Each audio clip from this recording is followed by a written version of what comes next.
એક ઘટના કહું. અમે લંડન ગયેલા 1900 વાત છે, 1995-96ની. ગુરુદેવ બાપજી સાથે મારે લંડન જવાનું થયું. પહેલી આપણી વિદેશની ટ્રીપ હતી. વિદેશમાં આપણી સંસ્થામાંથી પહેલો પગ અમે લંડનમાં મૂકેલો 1995માં. આપણા ત્યાં એક જ હરિભગત હતા લંડનમાં, મહેશભાઈ પટેલ કરીને એક જ સત્સંગી હતા. એકના લીધે અમે મહિનો કાઢીને ગયેલા, મહિનો 32 દિવસ બોલો, અને 5 સાધુ બોલો. એક હરિભગત માટે બાપજી પોતે ને અમે બીજા 4, 1 મહિનો નવરાજ હતા. ક્યાં હરિભક્તો જ હતા બોલો. હવે એમના 2 ભાઈઓ હતા, બિન સત્સંગી હતા, સુરેશભાઈ, નિશિતભાઈ. ઘણા ઓળખતા હશો, તમે ઓળખો છો. એમનો બહુ ધીકતો ધંધો ચાલે. એ સત્સંગમાં આવ્યા 2-4 દિવસ પછી વળી ગયા, કંઠી બાંધી સત્સંગી થયા. એમને એટલો બધો ભાવ થયો, બાપજીને એમની ગાડીમાં બેસાડીને અમને પધરામણીએ લઈ જાય. મહિનો રજા મૂકી દીધી ધંધામાં.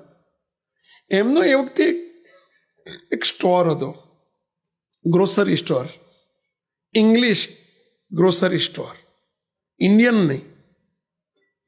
ઇન્ડિયન ગ્રોસરી એટલે કરિયાણું, કરિયાણાની દુકાન આપણી ભાષામાં કહીએ ને તો. પણ ઇન્ડિયન કરિયાણું નહીં, ઇંગ્લિશ કરિયાણું. હવે અમને કંઈ ખબર ના પડે, અમારી બધી પધરામણી ચાલે. બહુ સમજવા જેવો પ્રશ્ન, તમે જે કીધું ને એના અનુરૂપ જવાબ છે.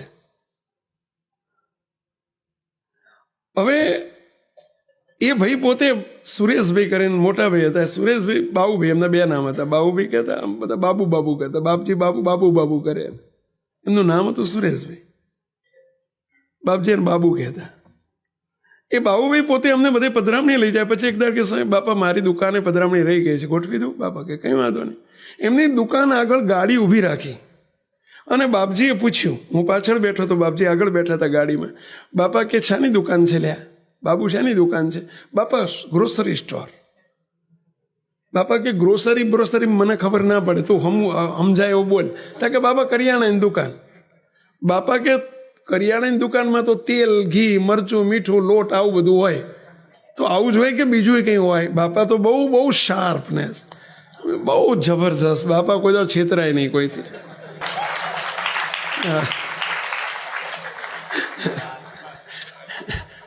બહુ જબરજસ્ત દિવ્ય પુરુષ. પણ બાપજી તરત જ બોલ્યા, બાપજી કે કરિયાણાની દુકાનમાં તો તેલ, ઘી હોય, લોટ હોય, ગોળ હોય, ખાંડ હોય. તમારી દુકાનમાં એ સિવાય બીજું કંઈ હોય? ત્યારે પેલાને હવે તો આવું પ્રશ્ન ચોખ્ખો પૂછ્યો એટલે પેલા કે બાપા એ ઇન્ડિયન ગ્રોસરી કહેવાય, આપણી ઇન્ડિયાની ગ્રોસરી કહેવાય, અહીં ઇંગ્લિશ ગ્રોસરી. બાપા કે ઇંગ્લિશ ગ્રોસરી એટલે શું? તો ચોખ્ખોટ કર. કે બાપા આ તમે કીધું ને એવું જ ના હોય, એ ના હોય. તો કે બીજું શું હોય? બાપા કે આવું હોય. આમ બાપા કીધું આવું હોય? તો કે હા બાપા હોય. બાપા કે પછી ઓલું માંસ મટન હોય? તો કે હા એ હોય, પેકેટમાં હોય, છૂટું ના હોય, લૂઝ ના હોય, પણ પેકેટમાં હોય. બાપા નીચે ઉતરી ગયેલા, ગાડી નીચે. બાપજી બેસી ગયા પાછા. બાપજી કે બાબુડા તને ખબર નથી પડતી? તું અત્યારે ત્યાં આ મહિનેથી ધર્મોદો ચાલુ કર્યો છે.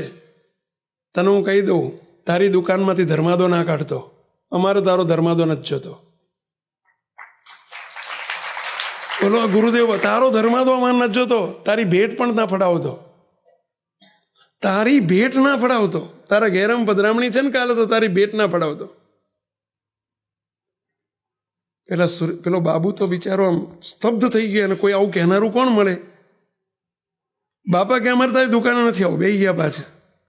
બાપજી પછી ત્યાં અડધો કલાક બોલો ફૂટપાથ જોડે ગાડી ત્યાં ઊભી રાખીને બાપજી એમને ઉપદેશ ચાલુ કર્યો. બાપજી કે આ તારો ધંધો, આ તારો માંસાહારનો ધંધો છે, દારૂનો ધંધો છે. ત્યાં તો ઇંગ્લિશ દારૂ વેચાતો હોય.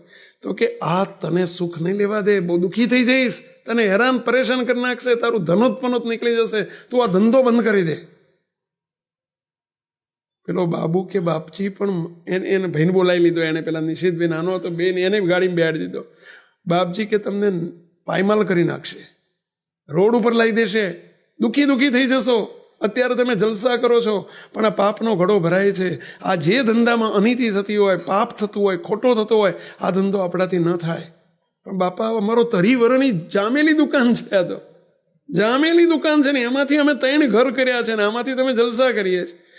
બાપજી કે તું તાત્કાલિક આ દુકાન વેચી દે, પણ બાપા મારે બીજો ધંધો તો ગોતવો પડે. બાપા કે બધું ભગવાન આપી દેશે, તું ચિંતા ના કર, તને આથી સારું મળશે. આ મને હજુ એ શબ્દો યાદ આવે. બાપા બોલી ગયા તને આથી સારું મળશે. એને વિશ્વાસ, એને ગુરુદેવ બાપજીના વચનમાં વિશ્વાસ. અને બોલો એને બીજે જ દિવસે 2 ભાઈએ નક્કી કરી નાખ્યું કે બાપાએ કહ્યું કે આ નહીં કરવાનું.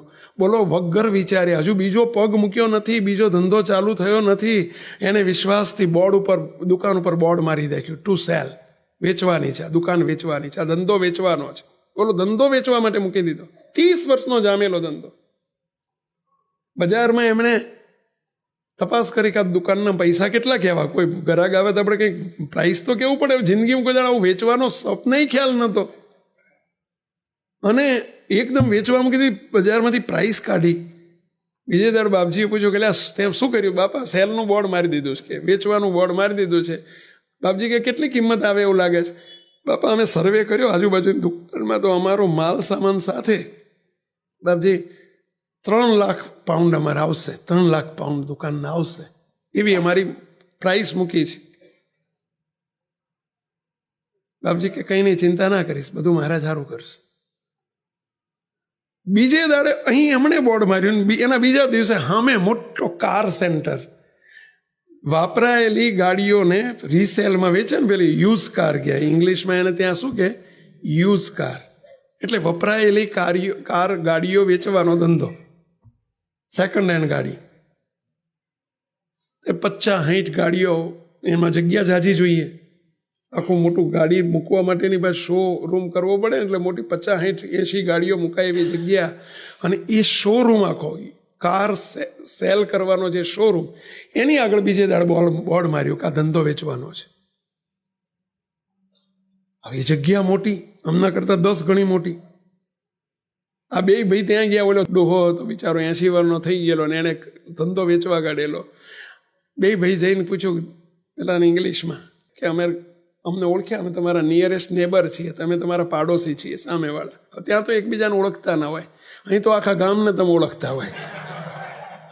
બોલો પાડોશી નહીં, ના ઓળખો હોય બેટા ના જ બહાર. ત્યાં તો કોઈ બાજુવાળાને ના ઓળખે, કોઈને પડી જ નથી પંચાયત કરવાની. અહીં આપણી પંચાયત મળતી જ ના હોય, એટલે ઓળખતા હોય. બોલો એકબીજાને ઓળખાણ કરી બેઠા અમારો સામે, અમે સેલ કરી રહ્યા છીએ. તો કે કેમ? પેલા ડોહાએ પૂછ્યું તું કેમ વેચે છે? તારો સ્ટોર તો બહુ સારો, તારી દુકાનમાં હું ઘણી વખત વસ્તુ લેવા આવેલો છે, તો તું વેચે જ કેમ?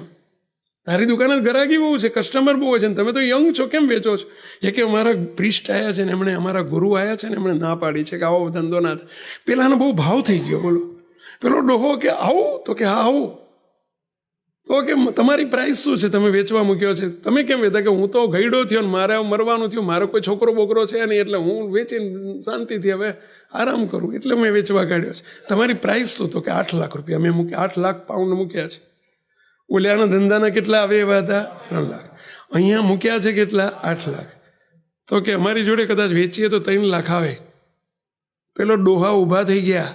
તારા જેવા, તારા જે ગુરુના વચનમાં વર્તતા હોય, લે આ ચાવી, તારે જેટલા વેચાય ને એટલા આપજે, ને બાકીના તું કમાઈને આપજે.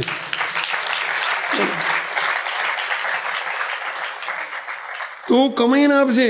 એ 3 લાખ ધાર્યા હતા, એના 4 લાખ આયા. દુકાનના 4 લાખ આયા. એમણે ધાર્યા હતા 3 લાખ, 4 લાખ આયા. 4 લાખ આપી દીધા. 4 લાખ પેલા ડોહાએ કહી દીધું તું મને એમાંથી કમાઈને આપજે, મારી ચિંતા નથી, તારા જેવા માણસ ઉપર મને વિશ્વાસ છે. બોલો મોટો જબરજસ્ત 100 ગાડીઓનો સ્ટોર થયો. આજે એ ગ્રોસરી સ્ટોરમાં કમાતા હતા એના કરતાં 5 ગણું વધુ કમાય છે.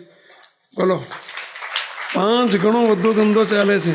અત્યારે 2 ભાઈના 2 કાર સ્ટોર થઈ ગયા. શ્રીજી બાપા કાર સેન્ટર અને દેવનંદન કાર સેન્ટર ત્યાં પ્રખ્યાત છે લંડનમાં. બોલો મહારાજે રક્ષા કરી કે ના કરી? અમે ઈસન